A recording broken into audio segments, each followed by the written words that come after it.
You know, for almost a century, Napoleon Hill's Think and Grow Rich has been this absolute cornerstone for anyone chasing success. But there's a mystery at its heart, a secret that Hill claims is the key to, well, everything, every great fortune. And the craziest part? He never actually names it. So today, we're going to play detective. We're going to put the clues together and unlock this thing. So where did this all start? It starts with this guy, Andrew Carnegie. I mean, we're talking about an industrial titan, one of the wealthiest people in all of modern history. He sits down with a young journalist, Napoleon Hill, and gives him a challenge that would completely change his life. He says, I want you to spend the next 25 years studying the most successful men in the country, guys like Ford, Edison, Rockefeller, and I want you to boil down everything they do into one single formula for success that anyone anywhere can use. No pressure, right? And right here, this is where the mystery really kicks in. Hill tells us that the secret is mentioned over 100 times in his book, 100 times, but it's never spelled out. Why? Well, he says the secret is more powerful when you discover it for yourself, when it's just kind of left in plain sight for those who are ready to see it. Well, guess what? Today, we're getting ready. Let's go find those clues. Okay, our first clue. It comes from the story of a man named Edwin C. Barnes. And this guy had one simple, incredibly bold goal. He wanted to become the business partner of the one and only Thomas Edison. Now, Barnes had a couple of, let's call them, challenges. First off, he didn't know Edison from Adam. And second, he was so broke he couldn't even afford a train ticket to New Jersey, so he had to hop a freight train. When he finally showed up at Edison's lab, Edison himself later said he looked like an ordinary tramp. But the inventor also saw something in his eyes, something different. And this is what separated Barnes from the thousands of other people who just had a vague wish. He had a definite purpose. It wasn't just a hope. Hill described it as a keen, pulsating desire which transcended everything else.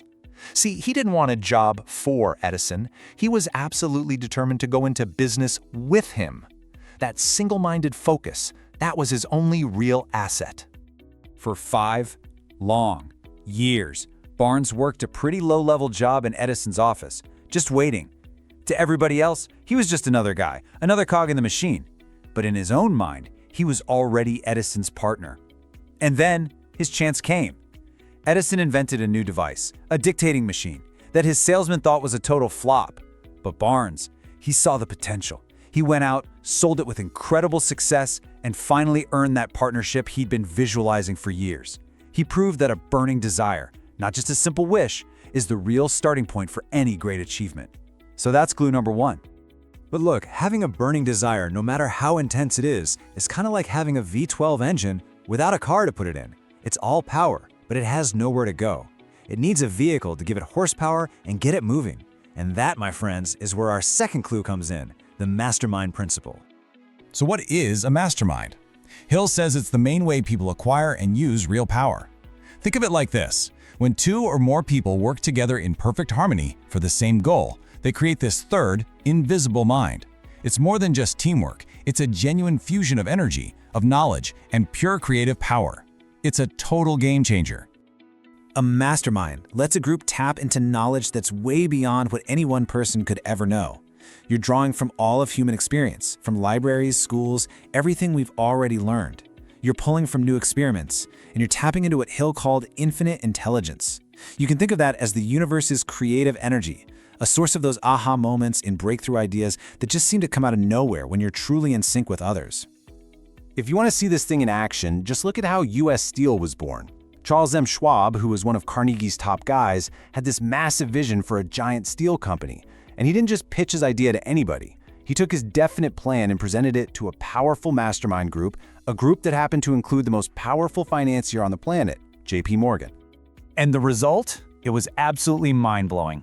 That single meeting, that one perfect application of a definite plan presented to a powerful mastermind created the world's very first billion-dollar corporation.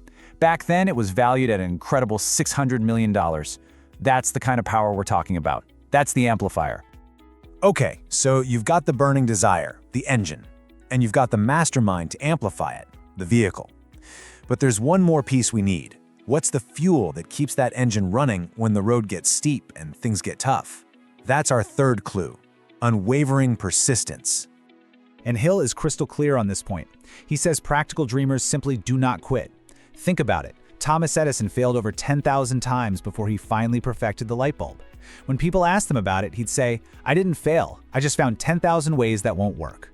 Now that is the mindset of persistence. So often, the real difference between success and failure boils down to this moment right here.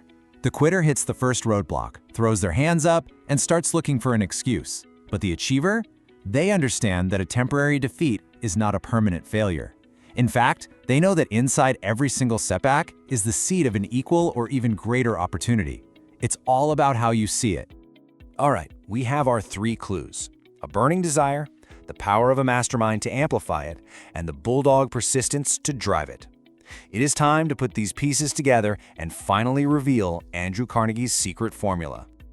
So here it is, the big secret. It isn't some magic word or a clever trick. It's a system.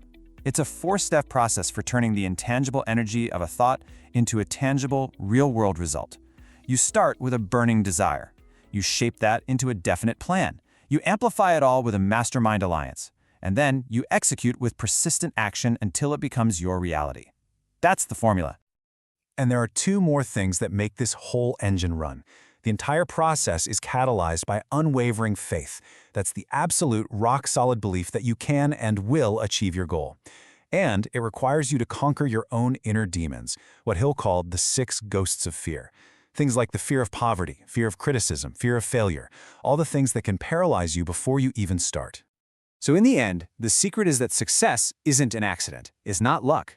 It's a formula. It's a process that anyone can learn and apply. Hill spent his entire life proving that whatever the mind can conceive and believe, the mind can achieve. So really, the big question isn't what's the secret anymore. The real question is, what definite purpose will you choose to think into reality?